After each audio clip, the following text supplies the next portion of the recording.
Condensation slowly rolls down smooth metal walls while a few candles flicker somewhere around the room. Black bags are piled in the east corner of the room while a rectangular metal table sits across from them. A dim white light shines upon the table to reveal a blonde-haired man sleeping atop it. A loud crashing sound somewhere within the room, causing his eyes to lethargically open, squinting at the sudden burning sensation. Those bloodshot chocolatey brown eyes wander the ceiling to see that he does not recognize his surroundings. The man attempts to sit upright on the table. However, something is holding him down. He barely manages to turn his head toward the right due to the leathery strap across his forehead. The man's wild heartbeat can be heard throughout the silent place when he realizes that he can hardly feel anything below the neck. There is something wrong with this situation. It is colder than his bed had felt the previous night.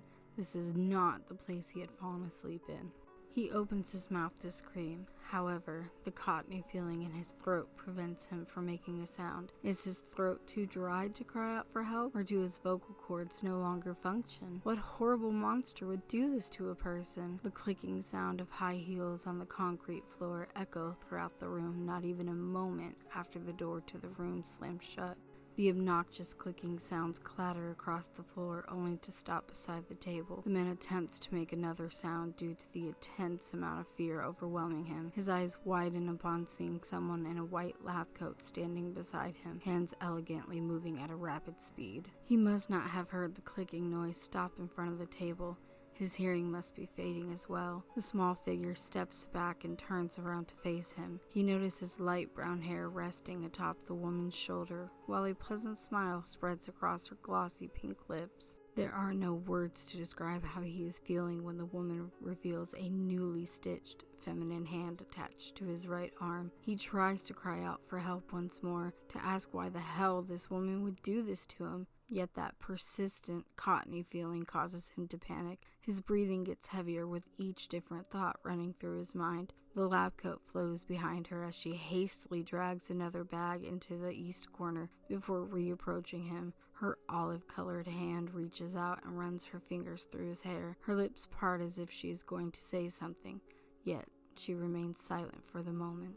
The doctor removes the strap.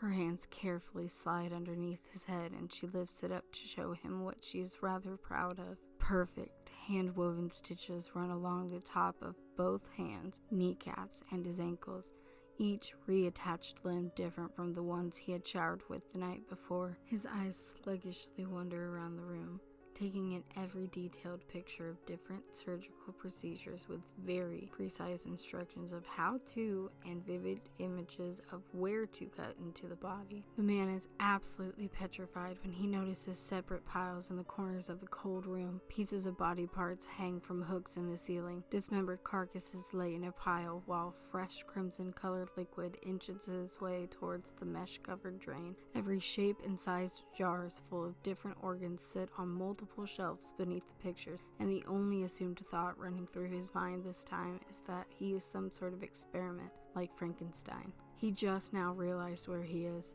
This room, it's a meat freezer. The doctor gently lays his head back down. He can see the hopeful look in her eyes as she leans closer. The man makes a decision that he might regret. However, he cannot let her live as a monster. Leaving his hand unstrapped was one of her many mistakes. Whatever had been preventing him from moving has slowly begun to wear off, as he can now feel himself struggling to lift his freshly stitched hand. Girlish fingers loosely grip a metal handle in the pocket of her lab coat. The sadness behind the forced smile on her face makes him feel guilty about wanting to harm her. She is his wife after all. I know you don't understand what's going on, but I am doing this to save you. There have been so many failed experiments over the past 6 months, too many hours spent searching for a way to ensure you will live a long, happy life with me, and the only one that seems to have worked is, well, this one. I couldn't think of any other way to save you from the cancer. Replacing organs that were already ruined because of that nasty disease is, more like was, my last hope, Keith. I really didn't want it to be this way. I feel bad about killing all of those innocent people so that I can save one. Losing you means that I lose a big part of my life, and I don't want to live any kind of life where you're not in it," she explains. Keith hesitantly moves his lips, non-verbally asking her to lean even closer. Her static-riddled hair brushes his nose as her ear rests near his lips. "Screw you, Kathy," he harshly croaks. Keith musters up enough strength to lift his arm, a tingling yet painful sensation spreading up toward his neck. The scalpel plunges into her throat. He weakly removes the object as she stands there. Blood squirts out of her neck at a surprisingly fast rate. That hopeful look in her widened eyes disappears when his wife stumbles backward due to shock. Kathy had taken the unsettling news worse than he had, but he never imagined that this was the kind of person his beloved wife would turn into. Watching the light in her eyes fade away makes his next choice that much easier. Keith refuses to live as a horrifying creation of a desperate and deranged woman. The scalpel glides across his neck, causing warm liquid to slide down each side. He can finally die in a way just as terrible as the cancer would have been. This seems much more peaceful for him. Kathy had known the risks she would be taking when she thought of the many ways to save her special patient when she came to me and asked for my help. At first, I told her that she was absolutely insane if she thought that I would help her. But the more I thought about what she had proposed, the more I realized just how much I was going to miss my brother once the cancer had finally taken him. Damn. I should have known that this wouldn't end well. I knew my brother wouldn't want to live that way, and much like his wife, I was just desperate.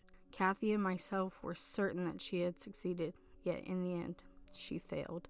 Kathy's, as well as my own desperate attempts to save Keith, didn't matter because he couldn't handle living with a horrible body when he had already accepted what life had dealt him.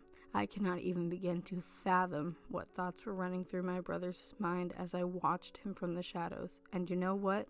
The only thing I felt during the entire thing was guilt and extreme regret. Guilty for killing all of those people to save my brother, even though I knew this isn't what he would have wanted. Regret because I stood by and watched how this all ended. This truly is a sad ending to two entwined lives held together by a desperate act of compassion and love for the only family I had left.